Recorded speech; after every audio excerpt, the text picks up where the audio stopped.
Yaurana a négué, le dynamisme économique de notre Fénois ne s'arrête pas aux portes des villes, il bat son plein au cœur même de nos quartiers. Transformer une idée en projet est un défi déjà de taille, mais des solutions d'accompagnement existent pour que chaque talent puisse s'exprimer. Aujourd'hui, nous recevons pour en parler Manavari Ravetupu, directrice du syndicat mixte en charge du contrat de ville de l'agglomération de Papeete Yarana. Yorana.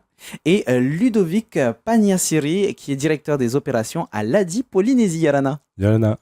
Regardons de plus près comment l'entrepreneuriat devient un moteur de réussite sociale pour nos quartiers. C'est Manava, votre émission InfoService.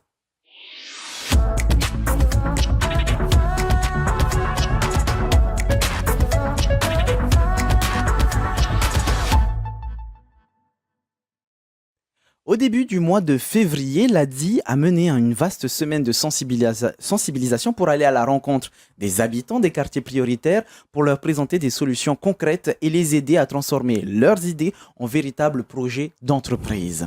Dans ces quartiers, il y a de l'énergie, des talents, des initiatives qui ne demandent qu'à se développer. Alors Ludovic, on va justement parler de cette semaine pour commencer. Cette semaine de sensibilisation au sein même des quartiers prioritaires, c'était important pour vous? Oui, très important, puisque l'ADI est une association qui défend l'idée que chacun peut devenir entrepreneur, même sans capital, même sans diplôme, à partir du moment où il a accès à un accompagnement et à un financement professionnel. Et c'est souvent dans les quartiers que cela manque, puisque selon une étude de BPI France en 2025, là où il y a le plus d'intentions entrepreneuriales, ce sont dans les quartiers. Une personne sur 7 déclare vouloir créer son entreprise un jour, bientôt, dans un avenir proche, contre 1 sur 9 sur l'ensemble des Français. Et paradoxalement à ça, seulement 3% des personnes qui vivent en quartier prioritaire sont à la tête d'une entreprise, contre 16% pour le reste de la population. Donc il y a un vrai décalage entre l'intention et la réalisation. C'est pourquoi l'ADI a voulu mener une campagne de sensibilisation pour que les gens qui habitent les quartiers, qui veulent devenir chefs d'entreprise, puissent passer du projet à l'action. On parle d'accompagnement, de développement, c'est aussi un peu le rôle des contrats de ville, Manavari. Oui, bien sûr. Alors, le contrat de ville est là pour lever les freins sociétals. Et c'est vrai que pour la thématique emploi et insertion économique, l'axe qui est d'encourager et de favoriser le développement de l'entrepreneuriat reste aussi un axe, un levier sur lequel le contrat de ville tend à prendre le sujet vraiment au sérieux. Et c'est pour ça que au niveau du contrat de ville, on soutient pleinement, notamment notre partenaire l'ADI, mais bien d'autres aussi, dans cet accompagnement qui reste, j'ai envie de dire, très essentiel pour pouvoir percer en fait nos pépites des quartiers prioritaires. Justement, l'entrepreneuriat, c'est important pour tout un chacun déjà de base, mais d'autant plus important dans les quartiers prioritaires, on va le voir petit à petit. Donc c'est un levier particulièrement pertinent dans des zones comme les quartiers prioritaires dont on parle depuis le début de l'émission. Oui, c'est un levier aussi on va dire, déjà, quand on revient à lui-même, de confiance en soi. On est toujours dans dans cet esprit dès lors qu'on sait que notre projet, on a une passion, on veut s'épanouir de ce potentiel qu'on a entre les mains, de pouvoir être accompagné et de voir se concrétiser cette idée-là. C'est toujours valorisant et encore plus valorisant quand ça vient des quartiers, parce que justement, et ça le montre, ça prouve ce que Ludovic disait précédemment, que toute personne en fait issue de n'importe où peut devenir un jour un auto-entrepreneur ou une auto-entrepreneuse. Justement, on va se tourner vers toi, Ludovic. Imaginons une personne, un quartier prioritaire, donc un homme, une femme, peu importe, qui a une idée d'activité. Par quoi va commencer concrètement l'accompagnement de l'ADI? Tout simplement l'écoute. Le fait de recevoir la personne, de pouvoir ouvrir son écoute à son projet, que ce soit chez elle, quand je dis chez elle, dans son quartier, en allant vers elle, ou bien dans nos agences, dans nos nombreuses agences et points de rencontre dans les quartiers prioritaires, dans nos ADI mobiles aussi, avec notre fourgon que nous ouvrons en agence éphémère. Partout où on va à la rencontre des porteurs de projets, ça passe par l'écoute pour comprendre où elle en est dans son idée. Est-ce qu'elle est au stade de l'idée? Est-ce qu'elle est au stade plus avancé elle a formalisé sur une feuille de papier un genre son offre, d'esquisse de projet, oui. Ou alors elle a déjà entamé des démarches auprès de la CCI. Elle est au point de s'y matriculer. Elle a tout ce qu'il faut, il lui manque que l'argent. Cette étincelle là, cet allume-feu qui peut être le microcrédit accompagné de l'ADI, ou alors ça peut juste une question de confiance, c'est-à-dire est-ce que j'ai tout ce qu'il faut mais je suis pas sûr de me lancer, est-ce que quelqu'un peut valider mon projet, voilà, donc ça commence par ça, et en fonction de notre découverte, du diagnostic qu'on va faire, on va lui proposer un parcours composé d'accompagnement, de financement puis d'accompagnement, de financement puis d'accompagnement, enfin voilà, c'est vraiment adapté à chaque personne. Oui, c'est au cas par cas finalement, en fonction des projets, en fonction des idées. Mais Manavari, tout à l'heure, tu nous parlais de quelque chose qui est très important, à savoir des freins qui peuvent être sociétaux, des freins qui peuvent être financiers. Donc ça va être quoi principalement, ces freins des freins autour du financement, des démarches administratives ou carrément de l'accompagnement, de la confiance en soi?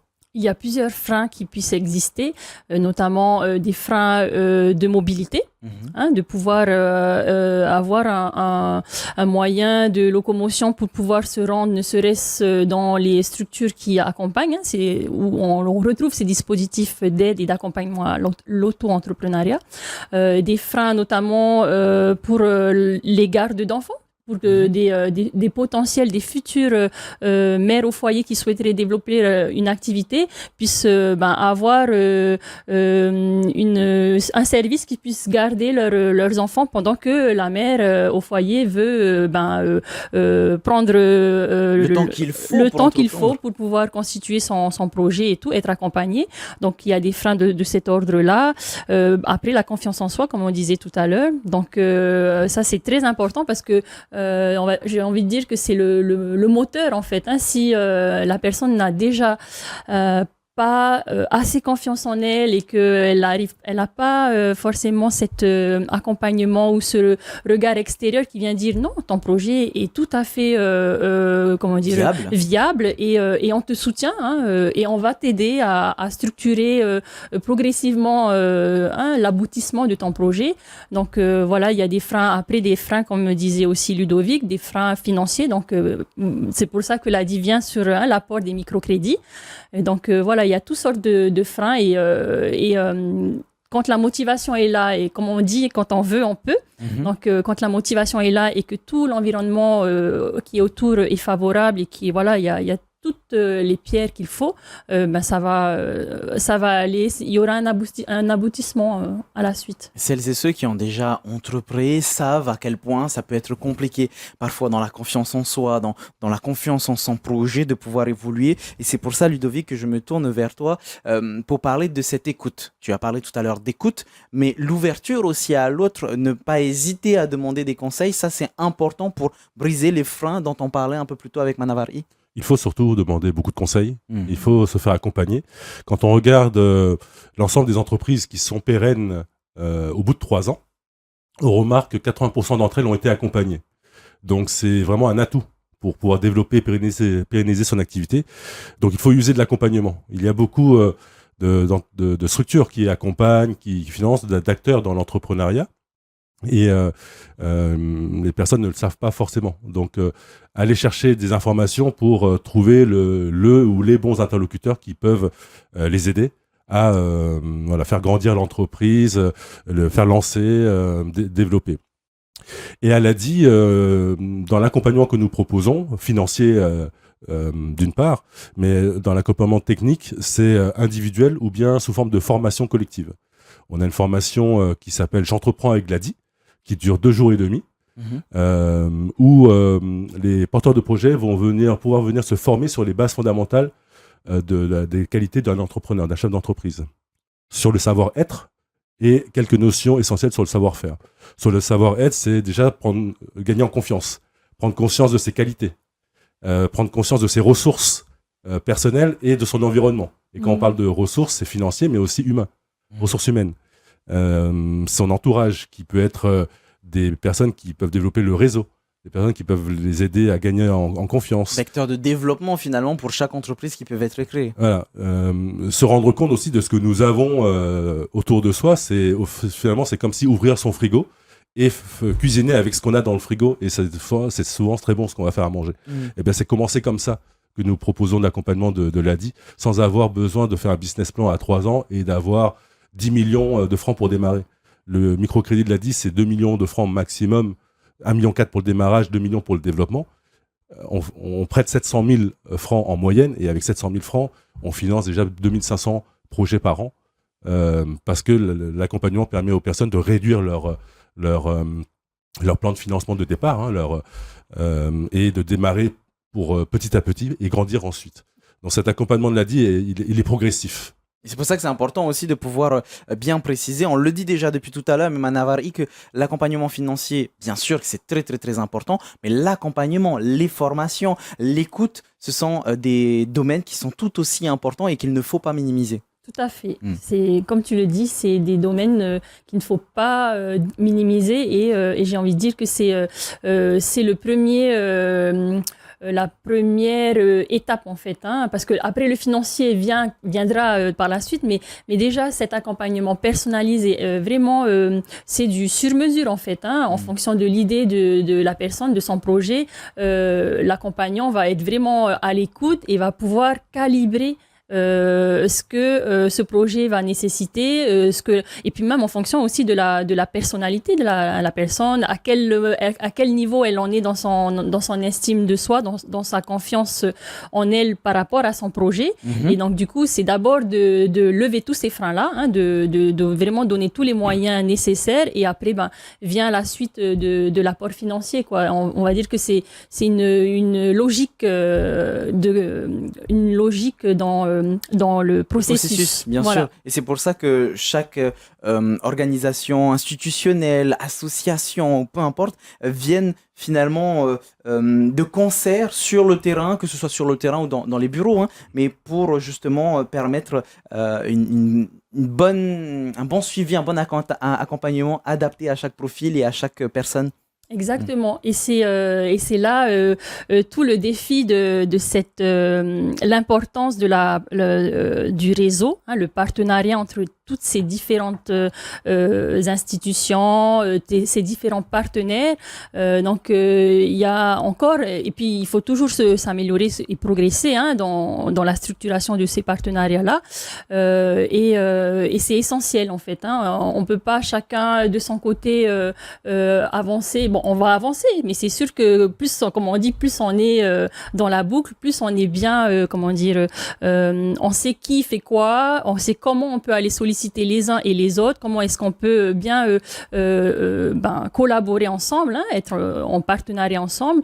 Après, j'ai envie de dire que ça coule de source, quoi. Alors, tournons-nous directement vers les quartiers prioritaires. Tout à l'heure, Manavari, tu nous parlais, c'était un exemple de ces femmes au foyer qui veulent entreprendre. Ça va être quoi finalement, Ludovic, les profils parmi les entrepreneurs accompagnés? Est-ce qu'il y a des profils assez typiques, ou est-ce que finalement ça peut toucher les hommes jeunes, moins jeunes, les femmes jeunes, moins jeunes? Il n'y a pas forcément un type de profil qui correspond. Non, il y a tous les profils.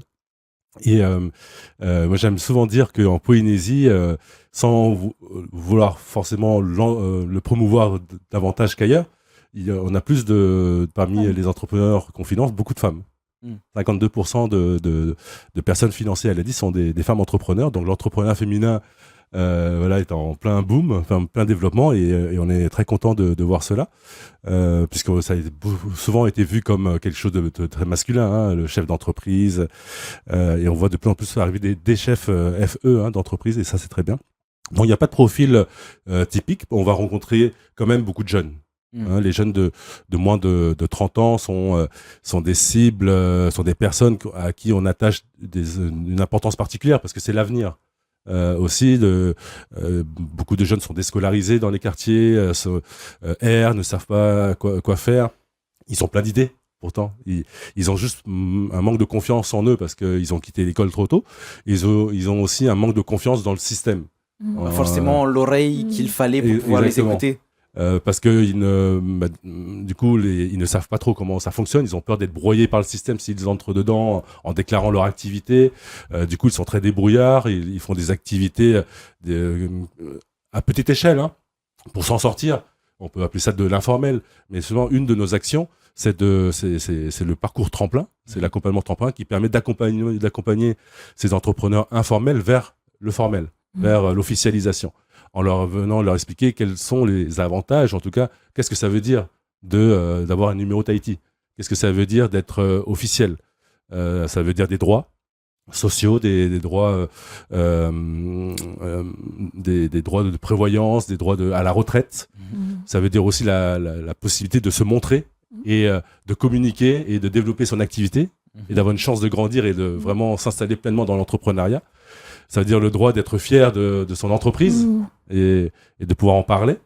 Parce que quand tu es en informel, tu n'en parles pas. Ah bah oui, Bien sûr, et justement, Manavari, puisqu'on parle de ces profils qui sont divers et variés, à la fin de votre émission, ne vous inquiétez pas, il y aura votre question express où on va pouvoir voir le témoignage d'une entrepreneuse, mais j'aimerais parler d'un autre impact, à savoir que un entrepreneur ou une entrepreneuse va aussi finalement créer un déclic dans son environnement et va pouvoir servir par la suite d'exemple à suivre pour le reste du quartier prioritaire? Ah, bien sûr, c'est une personne qui va sortir et briller.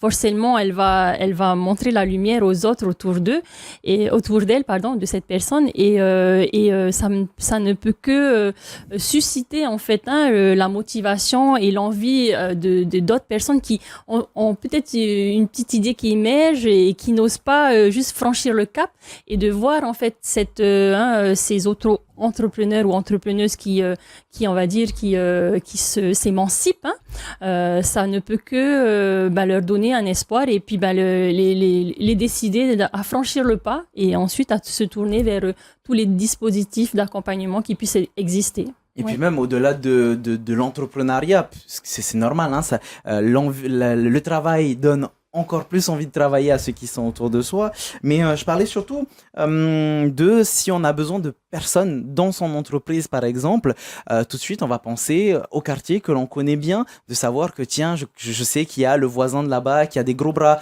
la voisine qui est là-bas, qui est très fort dans le numérique. Donc, finalement, ça va avoir un cercle vertueux au sein même du quartier. Bien sûr, ça contribue au développement de son quartier, à une meilleure image, estime de chacun au niveau du quartier, et puis de savoir, et ça fédère en fait, de dire que j'ai contribué et je contribue au projet d'un tel, et ça ne peut qu'être valorisant en fait, et c'est sûr que il faut continuer en fait à mettre en avant moi j'aime bien dire ces pépites-là, il faut continuer à les mettre en avant, il faut beaucoup communiquer, beaucoup informer pour dire que ça ne s'adresse pas et ça n'est pas destiné qu'à une certaine catégorie de personnes, on va dire, mais ça peut toucher tout le monde, et que si un projet peut, on va dire, faire briller tout un quartier, et il faut y aller. Oui, de fil en aiguille, finalement, c'est tout le quartier Ludovic qui peut briller, entreprendre, et ça peut même changer l'image que l'on peut avoir des quartiers prioritaires. Oui, tout à fait.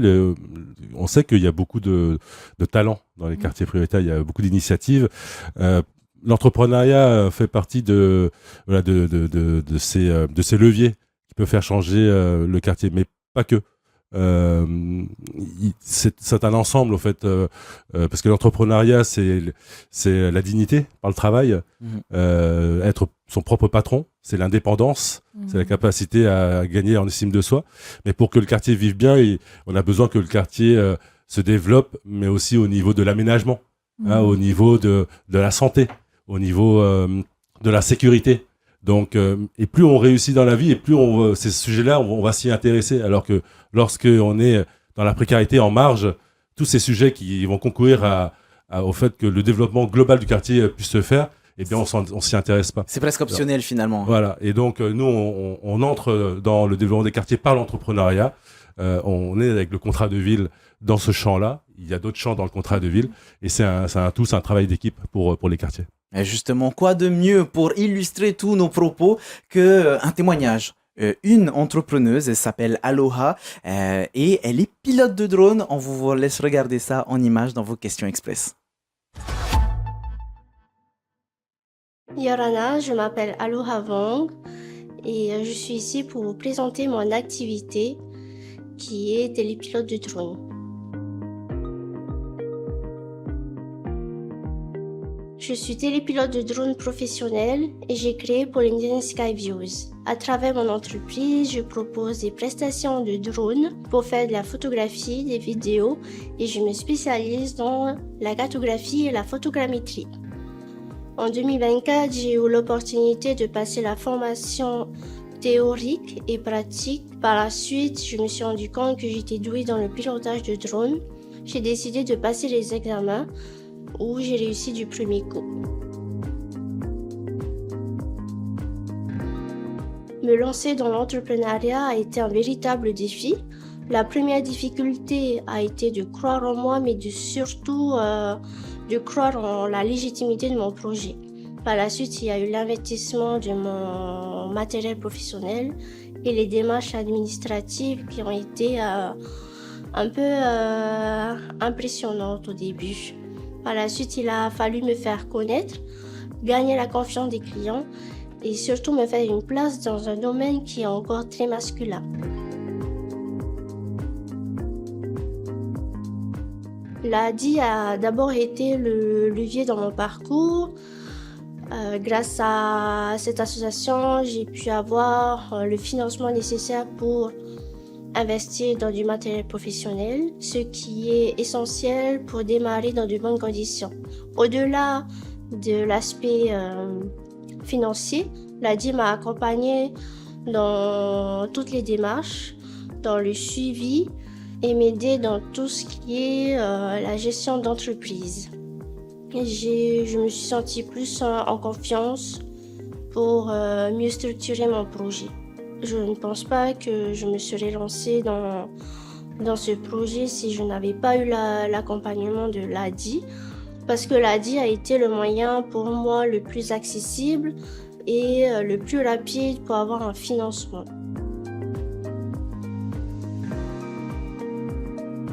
Je leur dirais de ne pas laisser leurs doutes ou l'environnement définir leurs limites, car même si on provient d'un quartier prioritaire, on peut avoir de grandes ambitions. C'est beaucoup de travail, de persévérance, mais c'est aussi formidable de créer sa propre voie. Il y a beaucoup de structures, comme l'a dit, qui proposent un accompagnement pour la création d'entreprises. Entreprendre dans les quartiers prioritaires, ce n'est pas seulement créer une activité, c'est ouvrir des perspectives. Alors justement, pour vous aider, celles et ceux qui veulent se renseigner, on vous donne 2 bons sites. Le premier, c'est contratdeville.pf, 9 communes adhérentes, 88 quartiers prioritaires, 70 associations financées en 2024, 250 projets financés, pareil en 2024. Il y a tout ce que vous avez besoin sur ce site internet, leurs orientations, le contrat de ville qui s'applique donc aux 88 quartiers prioritaires dont j'ai parlé un peu plus tôt, de l'agglomération de Papeete, et se déploie autour de 5 orientations stratégiques: emploi et insertion, cadre de vie et mobilité, santé et prévention, éducation et famille, et enfin, vie de quartier. Le deuxième site internet, c'est celui de l'ADI Polynésie. Donc, depuis la création de son antenne en Polynésie en 2009, l'Association pour le droit à l'initiative économique a déjà accompagné 16 000 porteurs de projets. Alors, peut-être que vous serez le prochain ou la prochaine. N'hésitez pas à faire un tour sur leur page Facebook pour vous renseigner. Et voilà les amis, c'est déjà la fin de notre émission. Merci beaucoup Manavar de nous avoir parlé du contrat de ville aujourd'hui. Merci à vous. Et Ludovic, merci beaucoup de nous avoir parlé de finalement des accompagnements que l'ADI propose si au cours de l'émission des personnes de quartier prioritaire se sont reconnues dans cette envie, dans cette Manavar, je te prends ton terme, dans cette pépite. Qu'est-ce que tu pourrais leur dire pour qu'ils puissent se joindre à vous, vous contacter et pourquoi pas entreprendre? Surtout, n'hésitez pas à aller voir nos agents qui sillonnent les quartiers prioritaires tout au long de l'année. Toutes les semaines, nous avons des maraudes entrepreneuriales avec notre ADI Mobile. Toutes les semaines, nous sommes quelque part dans une maison de projet, que ce soit à Arouet, Moorea, PAEA, PAPT, on est forcément quelque part. Peut-être même avec nos partenaires CFPA, avec nos partenaires RSMA, avec notre partenaire notre partenaire OPH aussi, qui nous ouvre les portes de leur résidence pour être au plus proche des porteurs de projets. Donc, grâce à tous ces partenariats, on est de plus en plus sur le terrain, plus visible. Donc, n'hésitez pas à venir nous rencontrer. Si par contre vous ne nous voyez pas, venez pousser la porte de nos agences. Nous avons 4 agences aujourd'hui dans les quartiers prioritaires, une à Papeete, une à Pirée, une à Moorea, et bientôt, c'est un scoop, dans 2 semaines, 3 semaines, une à Faa. Oh, on a l'information en exclusivité. Merci beaucoup pour ta confiance, Ludovic. N'hésitez pas aussi à prendre contact directement avec les contrats de ville en .pf. Renseignez-vous directement auprès d'eux. Merci beaucoup d'avoir été présente sur le plateau aujourd'hui. Merci. Merci à vous de nous avoir suivis. On se retrouve très bientôt pour une nouvelle émission. Maururu itotato faririra trahuma parhena.